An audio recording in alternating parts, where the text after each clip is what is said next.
Imam Malik bin Anas ini pernah mimpi berjumpa dengan Rasulullah. Rasulullah mengucapkan salam untuk muridnya Imam Syafi'i.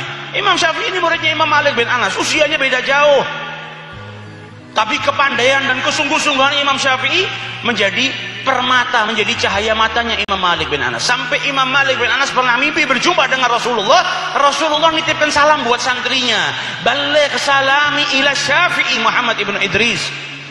Imam Malik saat itu sudah tua, bangun dari tidurnya dia perintahkan santrinya, pergi kau ke Imam Syafi'i, sampaikan kepada Muhammad bin Idris kalau semalam Malik mimpi berjumpa dengan Rasulullah dan Rasulullah memberikan salam kepadanya.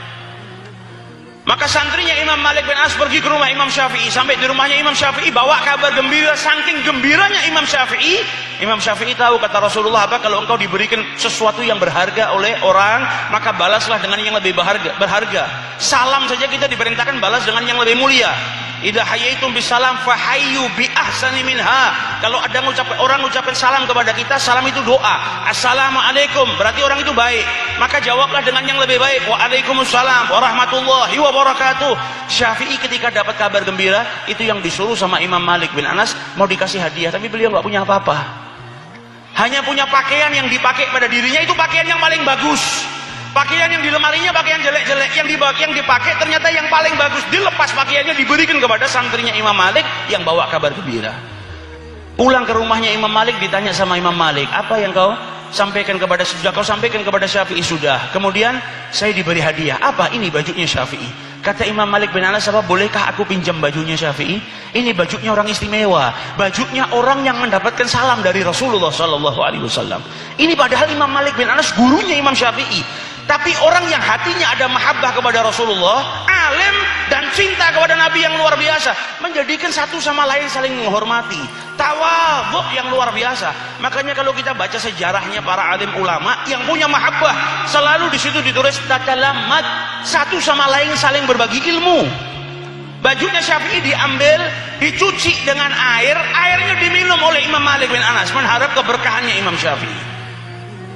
Muridnya ngajar di masjid, Imam Malik bin Anas datang ke majelisnya tapi sembunyi di belakang dinding, di belakang tiang, karena kalau nampak takut kalau Imam Syafi'i tidak nyaman.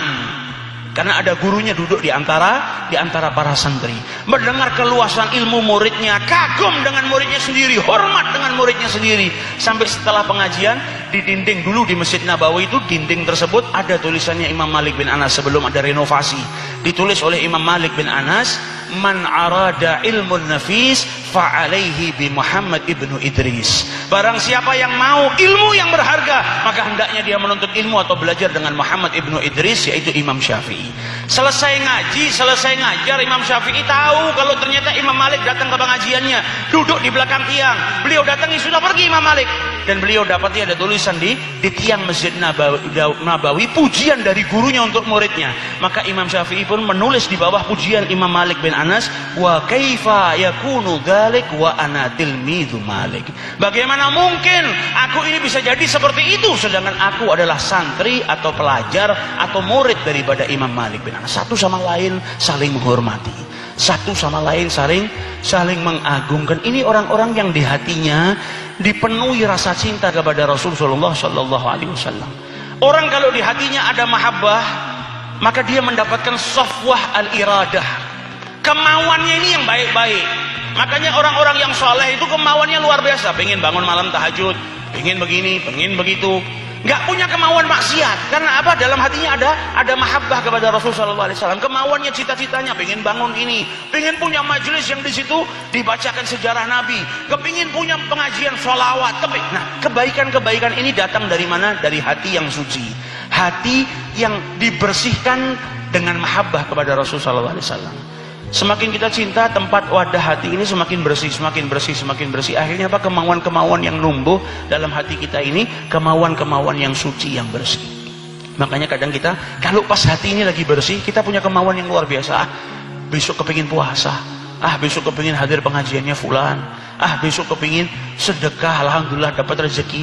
Nah, di saat hati bersih seperti itu memunculkan kemauan-kemauan yang baik. Nah, ini zaman fitnah, kita ini hidup di akhir zaman. Kalau nggak benar-benar jaga hati, na'udzubillah min dzalik.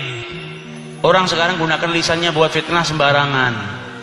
mencaci maki. Ini zaman sudah kacau. Sekarang mau fitnah nggak butuh lisan, fitnah sekarang nulis dengan tangan, disebarkan, selesai.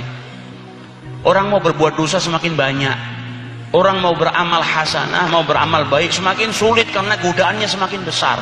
Fitnah di sana sini. Kalau kita nggak jaga hati kita nggak dipenuhi dengan mahabbah kepada Rasul Sallallahu Alaihi Wasallam. Mahabbah ini ada sirnya, ada rahasianya, ada berkahnya yang bisa menjaga dinding-dinding hati kita. Kalau nggak punya amalan-amalan seperti itu bahaya. Kita lihat berapa banyak saudara-saudara kita yang kelihatannya soleh, mulutnya digunakan untuk caci maki sana sini. Naudzubillah, fitnah sana sini.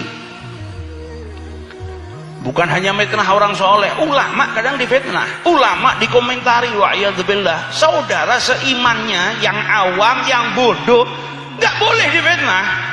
Kok muslim sama non muslim fitnah aja nggak boleh?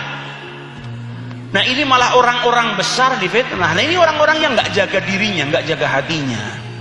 Nah hadirnya kita di majelis seperti ini agar kita mempelajari akhlak-akhlaknya Rasul Sallallahu Alaihi Wasallam. Bagaimana sifat-sifat yang diturunkan oleh Rasulullah Sallallahu Alaihi Wasallam. Naudzubillah, jangan sampai gunakan lisan untuk memfitnah, untuk mencaci. Semua ada hukumannya. Kalau nggak dihukum di dunia, dihukum di akhirat nanti sama Allah Taala. Di zamannya Imam Malik ini sampai dikatakan tidak ada yang boleh berfatwa di Madinah selagi Malik bin Anas masih hidup. Kenapa beliau dikatakan seperti itu?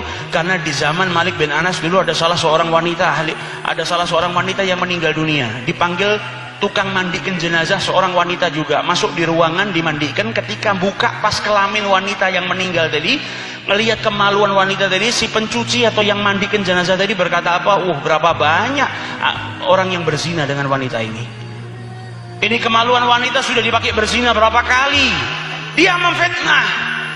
Ketika dia mengucap seperti itu, tiba-tiba tangannya nempel di tubuhnya jenazah dan tidak bisa keluar. Ketika mencuci kemaluannya jenazah tadi, tangannya nempel tidak bisa keluar.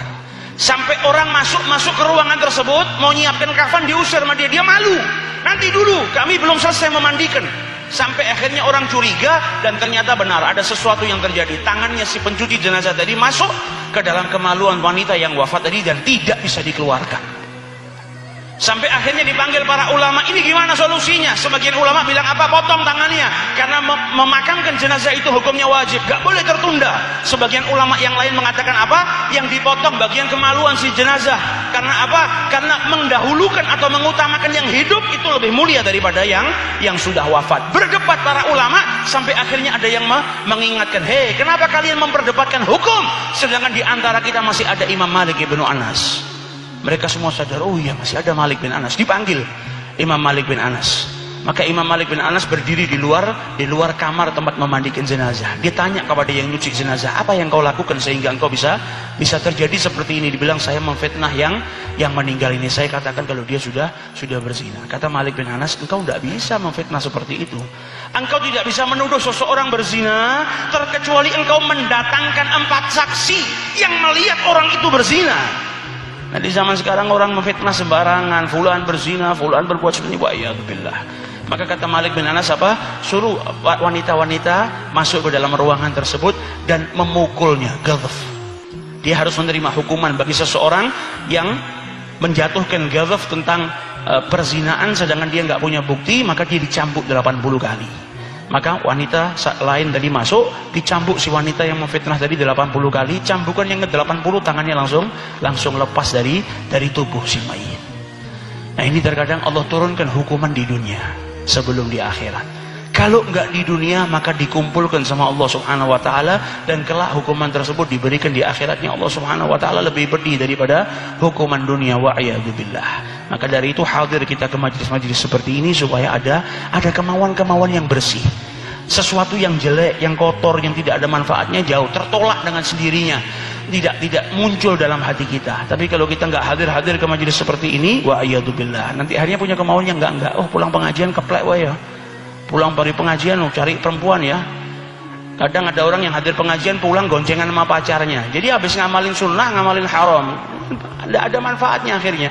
Jadi ibarat masuk ke majelis mandi dengan air yang bersih, keluar nyebur kali. Jadi pulang ke rumah yang dilihat sama orang tuanya apa? Comberan, anaknya kotor. Karena apa? Setelah keluar dari majelis malah bermaksiat. Nah ini yang harus dijaga. benar-benar menjaga hatinya supaya apa? Punya keinginan. Senang sama perempuan, jangan diajak pacaran, parani wong tuane. Ya, yang gentle. Saya mau lamar anak Anda, tapi kasih saya waktu 6 tahun untuk kerja. Ya enggak apa-apa kalau nggak bisa, minimal punya kemauan. Niatnya 6 tahun, tapi kalau orang punya niat soleh dibantu sama Allah Subhanahu wa ta'ala. Nah, ini manfaatnya kita hadir majelis seperti ini. Kalau orang tidak hadir majelis seperti ini, contoh, pernah tidak kita ini bayangkan, ini datang bulan Dzulqa'dah, terus punya keinginan, ya Allah, kapan saya bisa naik haji? Kalau keinginan saja nggak ada, gimana dia mau naik haji? Nah, ini safwatul iradah. Pentingnya kita punya keinginan-keinginan yang bersih ini, tak lain agar kita lebih dekat sama Allah Ta'ala. Terkadang lewat tahun datang, kita keinginan saja untuk naik haji nggak ada.